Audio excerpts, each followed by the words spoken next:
আসসালামু আলাইকুম। গুণগত রসায়ন চ্যাপ্টারের যে গুরুত্বপূর্ণ প্রশ্নগুলো 2025 সালে আসার মতো সেই প্রশ্নগুলো নিয়ে আমরা কথা বলবো এবং সেই প্রশ্নগুলোই আমরা সমাধান করব। তো দেখো এখানে লেখা আছে যে এটা ঢাকা বোর্ড 2023 সালে একটি গুরুত্বপূর্ণ প্রশ্ন, যে আমাদের এখানে প্রশ্ন দুই টাইপের প্রশ্ন হয়। একটা হচ্ছে বর্ণালী সম্পর্কে প্রশ্ন হয়, আর একটা প্রশ্ন হয় কি যে অর্ধকে পড়বে কি না। তাহলে মাত্র দুই টাইপের আমাদের প্রশ্ন এখান থেকে করতে হয়। যে এই দুই টাইপের প্রশ্নগুলো করলে অবশ্যই আমাদের এখানে আমাদের আর কোনো প্রশ্ন করতে হবে না। তো যে ইম্পর্টেন্ট প্রশ্নগুলো আমরা এই ইম্পর্টেন্ট প্রশ্নগুলোকে স্টার চিহ্ন দ্বারা আমরা কনভার্ট করে রাখবো, যে এই প্রশ্নগুলো অবশ্যই আমাদের কী করতে হবে, সমাধান করতে হবে। তাহলে বলতে হচ্ছে কোয়ান্টাম সংখ্যার মান হিসাব করে ডি শক্তি স্তরে ইলেকট্রন সংখ্যাগুলো আমাদের কী করতে হবে, নির্ণয় করতে হবে। অর্থাৎ ইলেকট্রন সংখ্যা কতটি হবে সেটা আমাদের বের করতে হবে। তাহলে তাই যদি হয় তাহলে আমাদের আগে জানতে হবে যে কোয়ান্টাম সংখ্যা কয়টা। মাত্র কোয়ান্টাম সংখ্যা হচ্ছে আমাদের কয়টা, চারটা। একটা এন, একটা এল, একটা এম আর একটা এস। সহকারী প্রধান কোয়ান্টাম সংখ্যা, সহকারী কোয়ান্টাম সংখ্যা, চৌম্বক কোয়ান্টাম সংখ্যা এবং স্পিন কোয়ান্টাম সংখ্যা। তার মানে এই চারটা কোয়ান্টাম সংখ্যার মাঝে আমাদের কি যে এই যে কোয়ান্টাম সংখ্যাগুলো আমাদের বিভক্ত। তাহলে যাই হোক, এখানে বলতে ডি শক্তি স্তর, তাহলে ডি শক্তি স্তরের কথা যেহেতু বলতে, তাহলে 1 2 3 4, তাহলে কত নম্বর কক্ষপথ, ডি শক্তি স্তর। তাহলে ডি শক্তি স্তরে ডি শক্তি স্তরে এন এর মান কত, 4। তাহলে এখানে 4 নম্বর কক্ষপথের কথা বলতেছে। তাহলে আমরা সহকারী কোয়ান্টাম সংখ্যাগুলো দেখাবো। এখানে এখানে এন এর মান, এন এর মান, তারপর কি দেখাবো আমরা, এল এর মান। কিসের মান, এল এর মান, তারপরে এম এর মান, এস এর মান, অরবিটাল ইলেকট্রন সংখ্যা। তাহলে দেখো এন, এল, এম, এস, অরবিটাল সংখ্যা, এখানে হচ্ছে ইলেকট্রন সংখ্যা।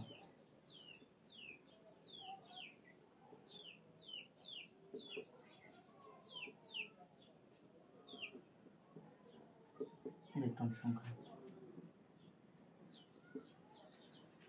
তো দেখো এন এর মান তাহলে আমরা কত পাইলাম, এন এর মান পাইলাম আমরা 4 পাইলাম। তাহলে এন এর মান যদি 4 হয় তাহলে এল এর মান কত হয়, 0 1 2 3।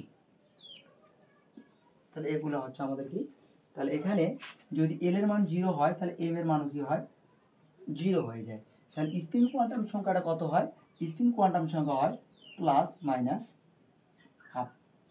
তাহলে প্লাস মাইনাস হাফ মানে এখানে অরবিটাল কটা হবে, একটি অরবিটাল।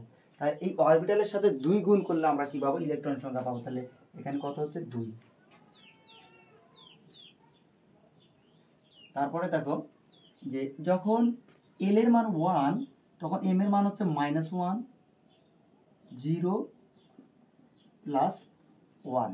তাহলে এখানে অরবিটাল কয়টা হবে দেখো, স্পিন কোয়ান্টাম সংখ্যার সামনে কত দিতে হবে, যে 1 2 3।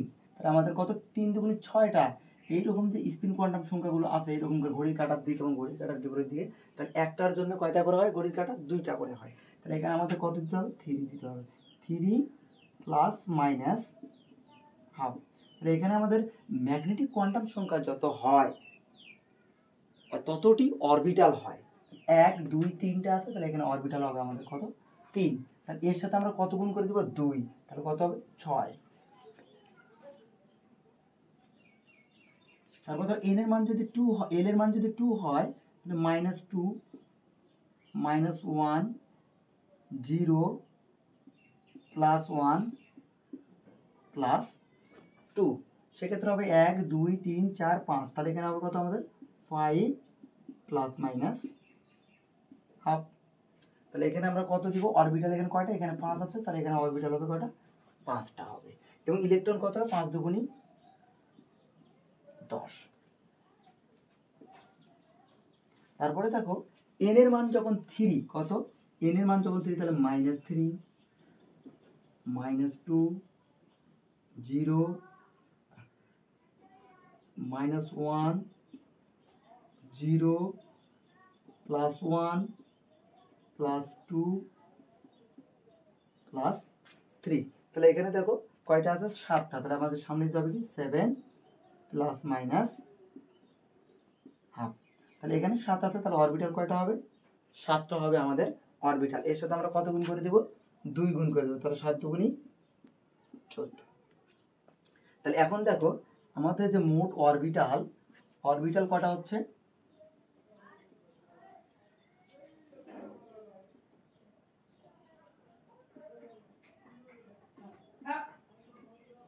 অরবিটাল হচ্ছে দেখো কয়টা, 4টা, 11টা, 16টা। অরবিটাল কয়টা, অরবিটাল হচ্ছে 16টি। ইলেকট্রন সংখ্যা কত হচ্ছে দেখো, তাহলে 10, 14 আর 6 তাহলে 20। তাহলে আমাদের কত হচ্ছে, 20 আর 10 30 আর 2 32। তাহলে ইলেকট্রন আছে কয়টা, ইলেকট্রন 32। তাহলে 32টা হচ্ছে ইলেকট্রন, আর অরবিটাল হচ্ছে কয়টি, 16টি। অর্থাৎ যদি কখনো এইরকম প্রশ্ন আমাদের এসে থাকে তাহলে আমরা এভাবেই অ্যান্সারগুলো করব। তাহলে আমাদের পরিপূর্ণ একটা মার্ক পাওয়া যাবে, কারণ এখানে আমাদের 3 মার্ক আছে। আমরা যদি তারা যা চাচ্ছে সেটা যদি আমরা সঠিকভাবে অ্যান্সার না দিতে পারি তাহলে অ্যান্সার কিন্তু আমাদের সঠিক হবে না এবং আমরা ফুল মার্ক পাবো না। তো এইরকম অঙ্ক আসার সম্ভাবনা অনেক আছে, যে আমাদের ইলেকট্রনগুলো কোয়ান্টাম সংখ্যাগুলো হিসাব করা।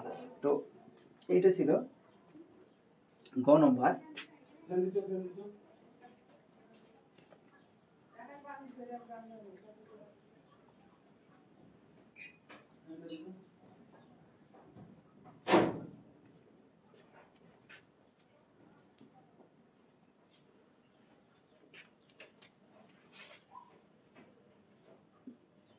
এবার আমরা ঘ নম্বর করব। তাহলে ঘ নম্বর আছে বলতেছে কি দেখো, যে উদ্দীপকের ইলেকট্রনটি ধাপান্তরে সৃষ্ট বর্ণালী বর্ণ কিরূপ হবে।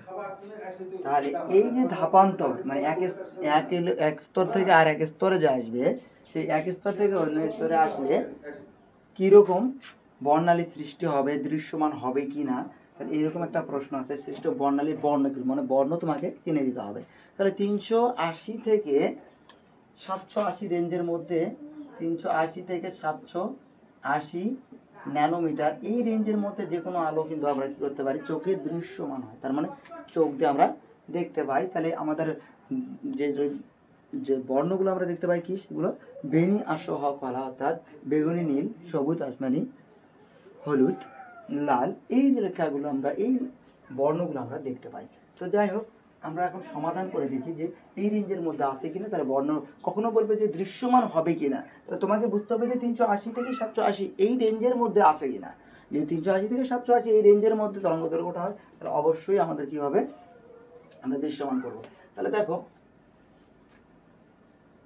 হ নম্বর অ্যান্সারটা আমরা করি এখানে। তো n1 এর মানটা কত আছে দেখো, যে ছিল এখানে, ছিল আমরা ল, তাহলে আমরা এই যে ল এর সাথে সবাই পরিচিত, আমরা প্রেজেন্ট এবং পাস্ট টেন্স নিয়ে আমরা অনেকে পড়ছি, যে ল লাম থাকলে পাস্ট হয়, অতীত, আর এটা হচ্ছে কি বর্তমান। তাহলে বর্তমানটাকে আমরা কি করি, বর্তমানটা n1, আর হচ্ছে বর্তমান হলে n1 আর অতীত হলে n2, অতীত হলে n2 হয়। তাহলে n1 এর মানটা তাহলে এখানে ছিল, আর এখানে আসতেছে কত নম্বর, তাহলে 2 নম্বর কক্ষপথ আমাদের আসতেছে। তাহলে n1 এর মান হচ্ছে 2।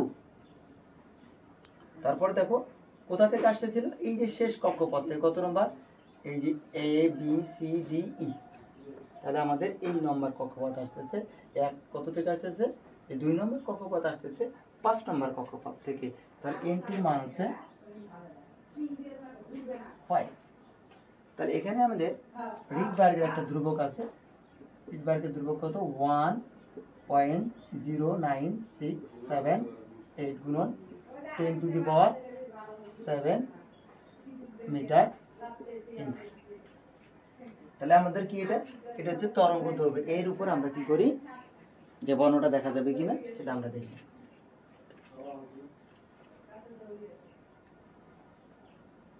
তাহলে এখানে আমাদের ল্যামডার মানটা বের করে নিতে হবে। আর এই যে হাইড্রোজেন পরমাণু এর জেড হচ্ছে কত, যে পারমাণবিক সংখ্যা আমাদের 1, ওটা না লিখলেও আমাদের হয় ল্যামডা ইকুয়াল টু হর। ল্যামডার উপরে আমরা বিবেচনা করবো যে হবে। তো আমরা জানি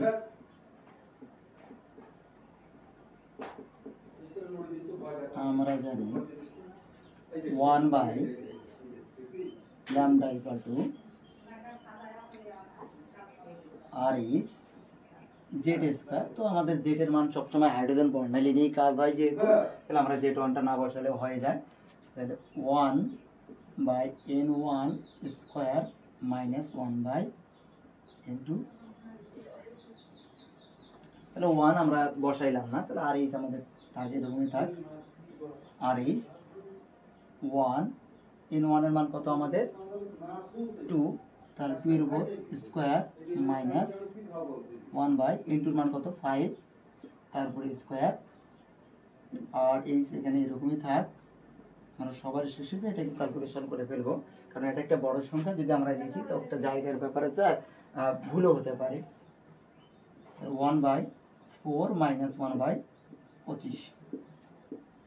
তাহলে দেখো এখানে 25-এর যে লসাগুটা হবে, তাহলে 4 আর 25-এর লসাগু যায় না, তাহলে আমাদের এখানে লসাগুটা কত হবে 100। তাহলে যদি আমরা 4 দিয়ে 100 ভাগ 4 25 100, তাহলে 25 দ্বারা 100 ভাগ করলে কত 4, 4 1 আর এইচ, তাহলে এখানে কত হচ্ছে 21 বাই 100। তাহলে এটা কোথায় যায়, তাহলে আমরা এটাকে ডাইরেক্ট লিখতে পারি, এরকম করে লিখতে পারি যে এখান থেকে 21 আর এইচ বাই 100। তাহলে এটা কি 1 বাই ল্যামডা, শুধু আমাদের কিসের মান লাগবে, ল্যামডার মান লাগবে। তাহলে আমরা যদি এটাকে কনভার্ট করে দিই, উল্টাই দেই, তাহলে ল্যামডা যদি করি তাহলে কি হবে, এটা 100টা উপরে চলে যাবে আর নিচে আসবে কত 21 গুণন আর এইচ। তো আর এইচ এর মানটা আমাদের বসাতে হবে এখন 100, ঠিক থাকলো 21 গুণন আর এইচ এর মান কত 1.09678 গুণন 10 টু দি পাওয়ার 7। আমাদের এটা ক্যালকুলেশন করতে হবে।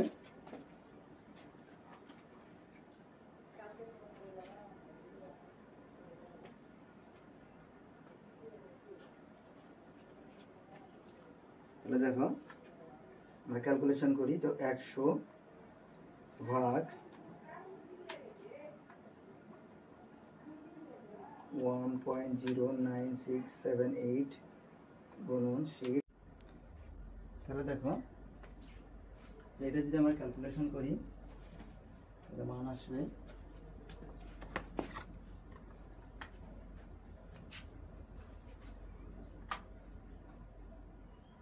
100 ভাগ 21 ভাগ 1.09678 গুণন শিফট লগ 7,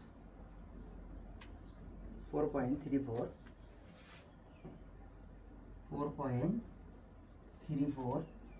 গুণন 10 টু দি পাওয়ার -7 মিটার।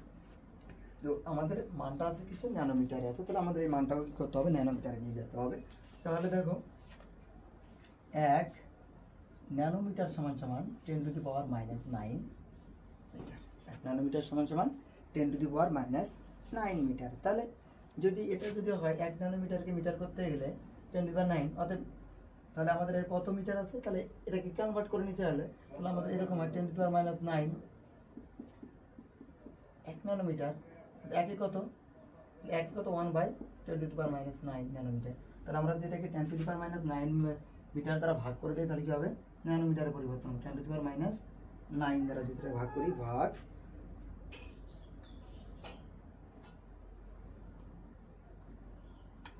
তাহলে আসে আমাদের 434.17। এত ন্যানোমিটার। তাহলে দেখো এইটার বর্ণটা কি হবে, তো আমাদের বর্ণতে 380 থেকে 780-র মধ্যে হলে আমরা কি করতে পারি, বর্ণটা দেখতে পাই। সেক্ষেত্রে আমাদের এইটার বর্ণটা দেখো তো কোন রেঞ্জের মধ্যে পড়তেছে। এটা আমাদের বর্ণটা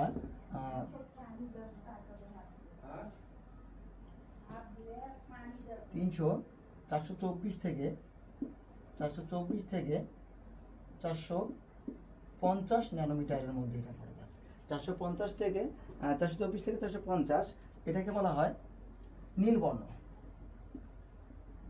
নীলবর্ণ এই রেঞ্জের মধ্যে থাকলে নীলবর্ণ। তাহলে আমাদের দেখো 434 আছে, তাহলে আমাদের 426 থেকে কত রেঞ্জ, 426। অতএব বর্ণ